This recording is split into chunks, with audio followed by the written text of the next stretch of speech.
இறையேசுவிலே பிரியமான சகோதர சகோதரிகளே, உங்கள் எல்லோருக்கும் ஆண்டவராகிய இயேசு கிறிஸ்துவின் பெயரால் காலை வணக்கங்கள் மற்றும் வாழ்த்துக்கள்.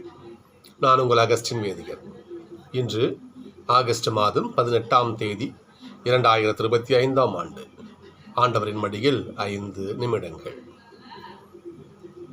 மத்தேயு 5ஆம் அதிகாரத்தில் ஆண்டவர் இயேசு மலை பிரசங்கத்தை நம்ம பார்ப்போம். அப்பொழுது மக்கள் எப்படி இருக்கணும், தனக்கான மக்கள் எப்படி இருக்கணும், தன்னை பின்பற்றவங்க எப்படி வாழணும், தன் பிள்ளைகள் எப்படி நடக்கணும் என்பதை மிக அற்புதமாக சொல்லியிருப்பார். நீ ஏழையரின் உள்ளத்தவனாயிரு, ஏழை மக்களை அன்பு செய்வனாயிரு, நீதியின் பால் பசித்தாகம் உள்ளவனாயிரு, பாவத்தை வெறுக்கிறவனாயிரு. என் பெயராலே ஒரு ஏழை மக்களுக்கு நீ 10 ரூபா உதவி செய்கிறவனாயிரு என்று பெரிய பட்டியலே ஆண்டு கொடுத்தார். இப்படியெல்லாம் எவன் ஒருவன் வாழ்கிறானோ அவன் ஆண்டவருடைய ஆசிரியையும் அனுகிரகத்தையும் பெறுவான். முதல் வாசகம் வாசிக்கிறோம். யாவே இறைவன் மோசேவை கொண்டு மக்களை காவல் பண்ணி கூட்டு வராரு. மோசேவுடைய இறுதி காலம், அவருக்கு பிறகு ஜோஷுவாவை கொடுக்கிறார். ஜோஷுவா மரித்த பிறகு இஸ்ரேல் மக்களை வழிநடத்த ஒரு ஒரு ஒரு ஒரு வலிமையான தலைமை இல்லாமல் போயிடுச்சு. மக்கள் தான் தோன்றித்தனமாக வாழறாங்க. அந்நிய தெய்வம் பாகாலுக்கு பிழை செலுத்துகிறார்கள். அவங்க வழிபட ஆரம்பிக்கிறாங்க. அஸ்தரோத்து அந்நிய கடவுளையும் அவர்கள் சிலை வழிபாடு செய்கிறாங்க. இதே போல் அவர்கள் யாவே ஆண்டவரை விடுத்து அந்நிய தெய்வத்தின் பக்கம் அவர்கள் திரும்புகிறார்கள்.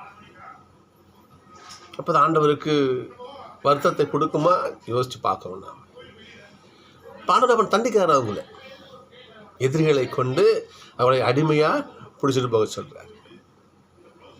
கொள்ளையர்களை அனுப்பி அதை உங்களுக்கு காசு திமுக ஆடுறனே செல்வத்தை ஒடுக்கிற என்ன பண்ணுறாரு, கொள்ளையர்களை அனுப்பி அவருடைய செல்வத்தை எல்லாம் சூறையாட செய்கிறார் ஆண்டவர். என்றால் எப்பொழுது ஒருவன் கடவுளை விடுத்து வெளியே செல்கிறானோ அப்பொழுது ஆண்டவருடைய பாதுகாப்பை இழக்கணும்னு அர்த்தம். ஆண்டவரை பைபிள் சொல்ல பாருங்க, கடவுளை விடுத்துல ஒன்றும் செய்ய முடியாது. அப்போ எப்போ நம்ம கடவுளை விடுத்து வெளியே வரமோ நமக்கு பாதுகாப்பு கிடையாது. நம்முடைய ஆன்மீக வாழ்வுக்கே ஒரு பிடிப்பு கிடையாது. அதனால் இந்த முதல் வாசகம் நாம் எப்படி வாழ வேண்டும், கடவுளுடைய பிள்ளையாக இருக்கணும், எப்படி இருக்கணும், எப்படி இருக்கக்கூடாது என்பதை மிக தெளிவாக சொல்லுகிறது இங்கே. அப்போ ஆண்டவர் யோசிக்கிறார், அப்போ அந்த மக்களுக்கு வழிநடத்துறது யார்? அப்போ ஒவ்வொரு குலத்தினின்றும் அதில் யார் நல்ல அவங்க தேர்ந்தெடுக்கிறார். எப்போ நீங்கள் மக்களை பார்த்துங்க, அந்த பொறுப்பை அவங்க கொண்டு கொடுக்குறாரு. அவர்கள் தான் நீதி தலைவர்கள்னு சொல்கிறோம். அவங்க என்ன பண்ணுறாங்க, மக்களை அவங்க புத்திமையை சொல்லி ஆண்டோட சார்பாக அவங்க மக்களை வழி நடத்துகிறாங்க. ஆனால் அந்த இஸ்ரேல் மக்கள் அவர்களுக்கும் செவி கொடுக்கவில்லை. இன்றைக்கி மையவாசம் அதை பாருங்க பார்ப்போம். ஆண்டவர் நீதி தலைவர்களை எழச் செய்தார், ஆயினும் மக்கள் அவர்களுக்கும் செவி கொடுக்கல, அவர் தண்டித்தார். ஏனென்றால் மக்கள் கடவுளை பொறுத்த மட்டும் கடவுளை விட பிற அவங்களுக்கு முக்கியமாகப்பட்டுச்சு. செல்வ செழிப்பு நாமும் வசதியாக எல்லாம் ஜகஜோதியாக வாழணும், கடவுள் எதற்கு என்று அந்த நிலையில் இருந்தார்கள். வசதி வாய்ப்பு வந்தது, கடவுளை மறந்து போனாங்க. இதற்குத்தான் ஆண்டவர் நம்ம நட்சத்திர வழியாக ஒரு புள்ளி வைக்கிறார். பாருங்க பார்ப்போம். ஒரு இளைஞர் வராரு, ஆண்டவரே நான் நிலை வாழ்வை சொந்தமாக்கி கொள்ள நான் என்ன செய்யணும் ஆண்டவரை சொல்லுங்க. அப்படியா, நீ விண்ணக வாழ்வை நீ சொந்தமாக்கி கொள்ளணும். சரி, நீ 10 கட்டளையும் கடைபிடிக்கிறியாப்பா? கடைபிடிக்கிறேன் ஆண்டவரே. நான் சின்ன வயசுலேருந்து சிறு வயது முதலே என்ன பண்ணுறான்னு எல்லா ஆணோட கட்டளையும் கடைபிடிச்சிக்கிட்டு வரேன் ஆண்டவர். அப்படியா, சரி. நீ கடைபிடித்தாலும் கூட உங்கள்கிட்ட ஒன்று குறையுதுப்பா சொல்கிறேன். என்ன குறையுது ஆண்டவரே? உனக்கு இருக்கின்ற சொத்து பத்தையெல்லாம் விற்று இல்லாதப்பட்ட ஏழை மக்களுக்கு நீ கொடுத்துட்டு அப்புறம் வான்னு சொல்கிறார். எப்படி? உனக்கு இருக்கிற சொத்து பத்தையெல்லாம் கொடுத்துட்டு ஏழை மக்களுக்கு எடுத்து கொடுத்துட்டு நீ வெறும் கையா வா சொல்கிறார். அந்த இளைஞன் என்ன பண்ணுறான்? போகிறான், திரும்பி வரவே இல்லை. ஏனென்றால் பின்னக வாழ்வை விட, நிலை வாழ்வை விட, ஆண்டவருடைய திருவடியை விட, கடவுளுடைய ஆசீர்வாதத்தை, பாதுகாப்பு, அவருடைய அருளை விட அவனுக்கு காசு, பணத்தின், செல்வத்தின் மேலே அவனுக்கு பற்று அதிகம் உண்டு. ஆனால் சொல்ல பாருங்க பார்ப்போம், உங்களுடைய செல்வத்தை விண்ணுலகிலே சேர்த்து வைங்க. அங்கே பூச்சியோ துருவோ அழிவோ எதுவும் இருக்காது, பத்திரமா இருக்கும். மண்ணில் ஒருத்தர் செல்வத்தில் வக்க வச்சு வைக்கிறோம். நம்ம இந்த செல்வம் அழிந்து போகும். ஒரு பணக்காரன் கனவு காண்றான் இல்லையா, எனக்கு நான் இன்னும் என்னுடைய சேமிப்பு கிடங்கை பெருசாக கட்டுவேன், இன்னும் பல தலைமுறைக்கு தேவையானதெல்லாம் சேர்த்து வைப்பேன் என்று அவன் என்ன பண்ணுறான்? மனக்கோட்டை கட்டுகிறான். ஆனால் சொல்கிற பாருங்க, எப்படியா மனக்கோட்டை கட்டுற, இன்றைக்கி நைட்டே நீ சாக போகிறேன்னு சொல்கிறேன். அப்போ செல்வம் எங்கே போய் வச்சு பாருங்க பார்ப்போம். மனிதன் அழியும் செல்வத்தின் பின்னாலே ஓடுகிறான். ஆனால் இன்னைக்கு என்ன பண்ணுறாரு? வேண்டாம், அப்படி ஓடாது. அழியும் செல்வத்தை கொண்டு அழியாத செல்வத்தை நீங்கள் என்ன பண்ணுங்க, எடுத்துங்க ஆண்டு சொல்கிறாரு. இந்த அழியும் செல்வத்தை பயன்படுத்தி அழியாத செல்வத்தை நீங்கள் வந்து என்ன பண்ணுங்க, ஸ்வீகாரம் பண்ணிக்கங்கன்னு சொல்கிறாரு. என்ன சொல்கிறார் பாருங்க பார்ப்போம். நீங்கள் உங்கள் மீது நீ அன்பு கூறுவது போல அடுத்திருக்கும் அன்பு செய்ய. நல்ல புடவை துணி உடுத்துற இல்லையா, உன் வாசலில் ஏழை மக்கள் ஒருத்தர் இருப்பான், நீ தங்க ஜரிகளை உடுத்திக்கோ, ஒரு கந்த துணிக்கு அவனுக்கு உதவி செய்யலாம் இல்லை, செய்யலாமா இல்லையா? நீ உன் மீது அன்பு செய்வது போல அடுத்திருப்பது அன்பாக இருக்கு, அவனை பாரு. நீ கரிச்சு ஒரு சாப்பிடுவானான்னு சொல்ல, உனக்கு அடுத்திருப்போம் பசியாக இருந்தால் கஞ்சியாக அவனுக்கு ஊற்று. ஆண்டதை சொல்ல பாருங்க இன்னைக்கு. அப்போது இன்றைக்கு நமது மனுக்குலம் இவ்வாறு செய்கிறதா என்பதை நம்ம யோசித்து பார்க்கணும். நாம் ஆனால் சொல்ல பாருங்க பார்ப்போம். நீ என்ன பண்ணும்?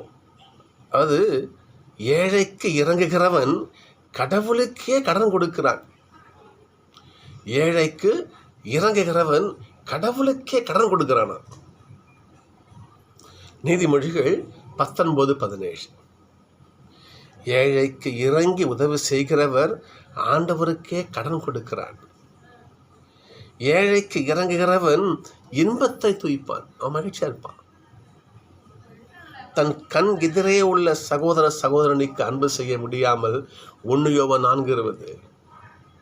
தன் கண் முன்னே உள்ள சகோதர சகோதரியை அன்பு செய்யாமல் கண்ணுக்கு மறைவாய் உள்ள கடவுளை ஒரு அன்பு செய்யவே முடியாது, அன்பு செய்யவே முடியாது. திரும்பவும் சொல்கிறேன் பாருங்க, ஏழைக்கு இறங்குகிறவன் கடவுளுக்கு கடன் கொடுக்கிறான். கடவுள் யாருக்கும் கடன்காரனாக இருக்க மாட்டார். நீ ஒரு நெல்மணி போட்டால் உன் மடியில் அளந்து ஆண்டவர் கொட்டுவார். புரியுதுங்களா? ஆனால் அளந்து கொட்டுவார் ஆண்டவர். இன்னொன்று பாருங்க பார்ப்போம். ஏழைக்கு இறங்குகிறவன் இன்பத்தை துய்ப்பான், நீ மகிழ்ச்சியாக இருப்ப. நீ தன் கண் முன்னே உள்ள சகோதரன் சகோதரி அன்பு செய்யாமல் கண்ணுக்கு தெரியாத கடவுளை நீ ஒருவர் அன்பு செய்ய முடியாது. முதல் வாசம் வாசிச்சோம் இல்லையா? மக்கள் என்ன பண்ணாங்க? செல்வ செழிப்பில், பணம் வந்த திமிரில் இல்லையா, கடவுளை எதிர்த்து அவங்க காலம் தூக்கி போட்டாங்க. எதற்கு? செல்வ செழிப்பு தானே காரணம். நெக்ஸ்ட் நான் சொல்ல பாருங்க, அந்த செல்வ செழிப்பை, அந்த உன் சொத்து பத்தை கொண்டு நல்ல காரியங்களை செய்து ஆண்டவருடைய பிள்ளையா மாறிவா என்று இங்கே ஆண்டவர் சொல்கிறாரு. சகோதரர்களே, அவ்வாறு இருக்க முடியுமா? யோசிச்சு பாருங்க பார்ப்போம். ஒரு சின்ன நிகழ்வை சொல்லி நான் நிறைவு செய்கிறேன். இது நான் நிறைய டைம் இந்த நம்ம நிகழ்ச்சியை சொல்லியிருக்கிறேன். நான் திரும்பவும் சொல்கிறேன். நான் அனுபவித்த என்னுடைய வாழ்க்கை சாட்சியம் இது. நான் வேதியருக்கு படிச்சுட்டு இருக்கும் பொழுது திண்டிவனம் பங்கு மிகப்பெரிய பங்கு, கிட்டத்தட்ட 7-8 சப்ஸ்டேஷன் கிளை பங்குகளை கொண்டது. வெளியனூர், கூச்சிக்குளத்தூர், ஆலகிராமம், புறங்கரை, நிறைய ஊர் கச்சிக்குமா நிறைய கிளை பங்குகளை கொண்டது. கூச்சிக்குளத்தூர் நிறைய பங்கு. எல்லா ஊருக்கும் போஸ்ட் வைக்க முடியாது. அப்புறம் நாங்கள் வேதிய மாணவர்கள் நாங்கள் என்ன பண்ணுவோம், பூசையெல்லாம் எங்கே நடைபெறாத கிளை பங்கு இல்லாமல் நாங்கள் ஞாயிறு வழிபாட்டுக்கு போவோம்.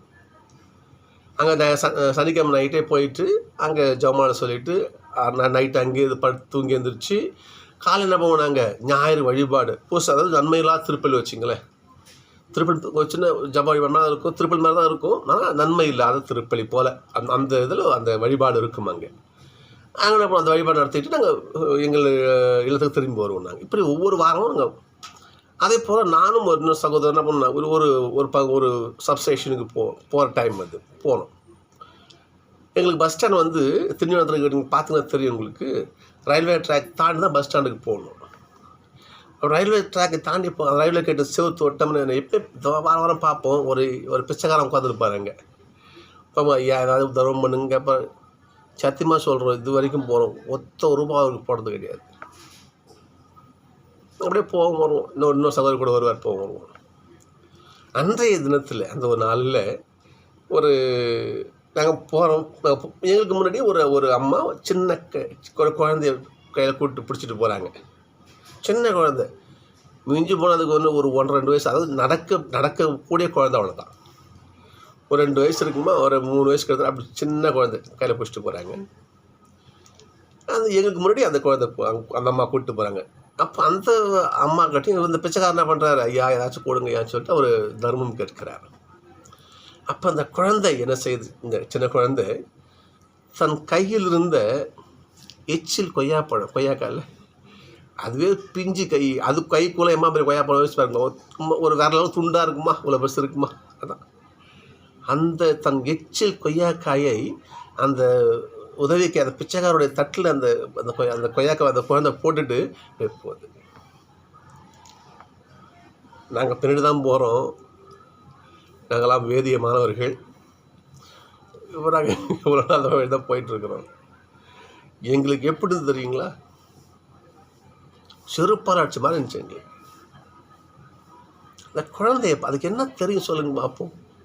நம்மக்கிட்ட ஒரு ஏழை உதவி கேட்குறாரு, தங்கிடக்கிறது எச்சில் கொய்யா, அந்த பிள்ளைக்கு தெரியுமா, என்னவோ என் கையில் இருக்குது, அந்த தட்டில் போட்டு அந்த குழந்தை போது பாருங்க. இதைத்தான் ஆண்டவர் சொன்னீங்க, நீ சொன்ன இன்னைக்கு, ஏழைக்கு இறங்கி உதவி செய்கிறவன் கடவுளுக்கு கடன் கொடுக்கிறான். ஏழைக்கு இறங்குகிறவன், நீதிமொழிகள் 14:21, ஏழைகளுக்கு இறங்குகிறவன் இன்பத்தை துய்ப்பான். 1 யோவான் 4:20, கண்ணால் காணக்கூடிய சகோதரனை நீ அன்பு செய்யாமல் கண்ணால் காண முடியாத கடவுளை அன்பு செய்யவே முடியாது. சகோதரர்களே, அழியும் செல்வத்தை இந்த செல்வத்தை கொண்டு அழியாத செல்வத்தை நாம் எப்படி அடையலாம் என்பதை சிந்திப்போம். அதற்காக ஆண்டவருடைய அருளை நாடுவோம், ஜெபிப்போம். நான் சந்திப்போம்.